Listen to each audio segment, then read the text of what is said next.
Hello, we continue to study the motion of a body with acceleration, and today we will consider a special case of it, free fall.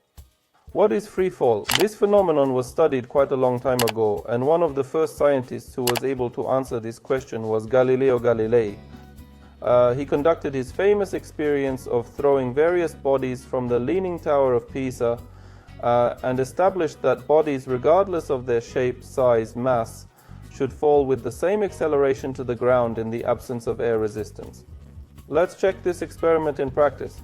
If we have two identical pieces of paper and see how they will fall, and let them fall in different forms. That is, one piece of paper we will leave untouched, and the second piece of paper we will turn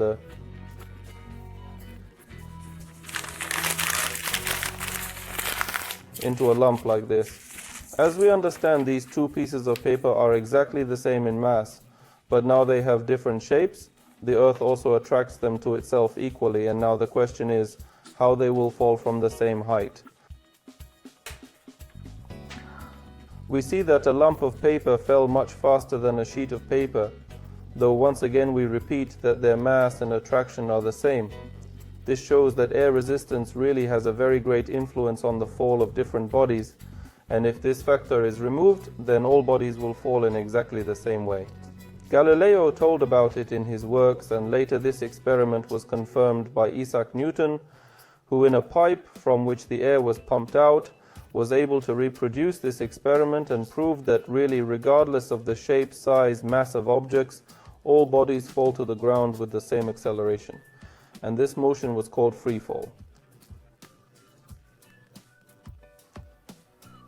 Thus, when we talk about free fall, we understand that only one single force will act on the body. It is the gravitational force of the Earth without any additional forces, such as, for example, air resistance.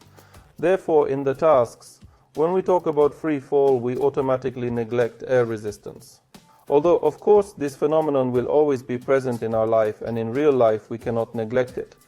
But in the tasks, we make such a simplification so that we could solve the problems more simply. What are the parameters that describe such motion?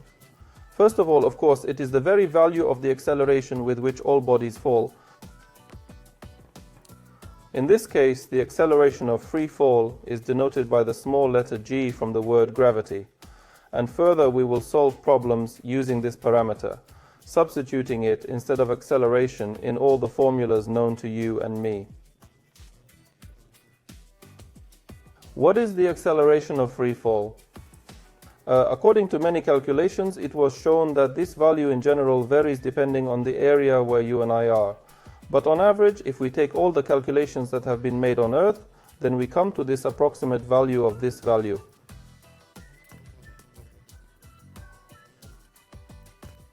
(9.81 meters per second squared). This is the average value of the acceleration of free fall, and for solving problems we will take it. Depending on how we will direct the coordinate axis, which will describe this motion, of course the projection of this acceleration on this axis will have a plus or minus sign, depending on the situation. So let's use the figure to show this. Let's say we have the surface of the Earth, and there's a body that falls to the Earth with no initial velocity. So the initial velocity is 0. In this case, it turns out that the body at any moment of time will have a given acceleration. That is, it will constantly gain speed, and in the process of this movement, before hitting the Earth, will have some final velocity,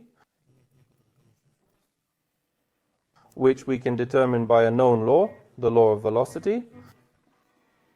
In this case, we can enter the coordinate axis directed both vertically upward and vertically downward.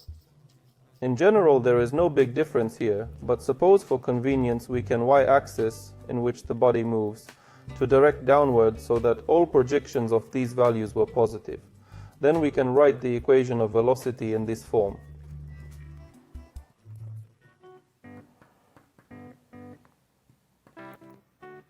And it will be possible to estimate the velocity at any moment of time, given that we now know what the acceleration of the given of the body.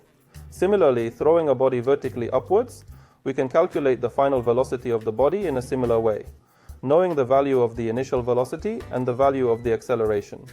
The only point is that now the signs of these quantities will be slightly different. Suppose we threw a body with some initial velocity vertically upwards. And now we can point the coordinate axis vertically upwards. The acceleration g is pointing vertically downwards.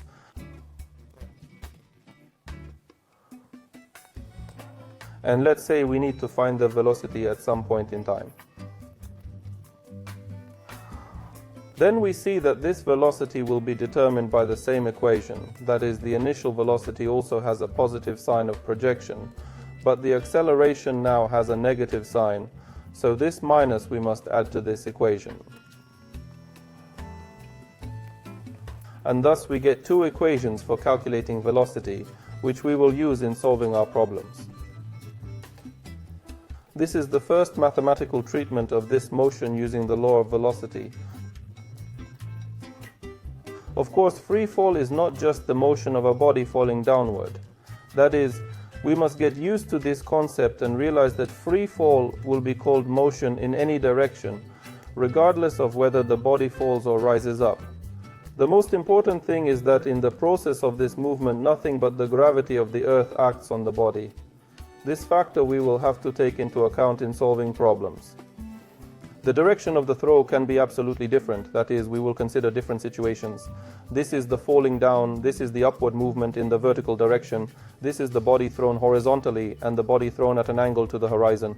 In all of these situations, this motion is called free fall. Now let's see how the coordinate of a body that falls freely is calculated.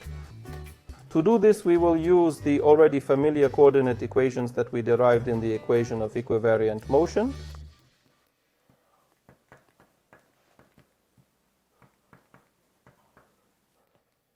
And now our task is simply to substitute for the acceleration a, the acceleration g that we know, and then the value of the coordinate of the body. In this case, it's either the x coordinate or the y coordinate. It doesn't matter.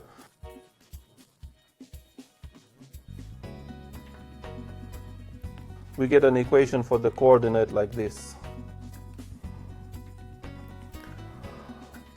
Making similar calculations, we can also see that the rest of the equations of equal variable motion will also fit here absolutely identically, i.e. we talked about the coordinate and its dependence on time, but we also know that we have equations in which there is no time, so let us now write down the equation of displacement, in which we also have the acceleration with which this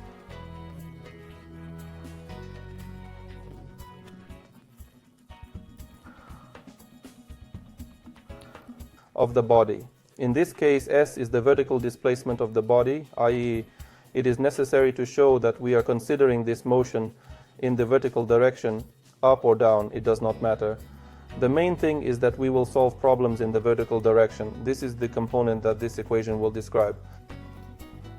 And of course, in principle, we can use the equation without acceleration here too.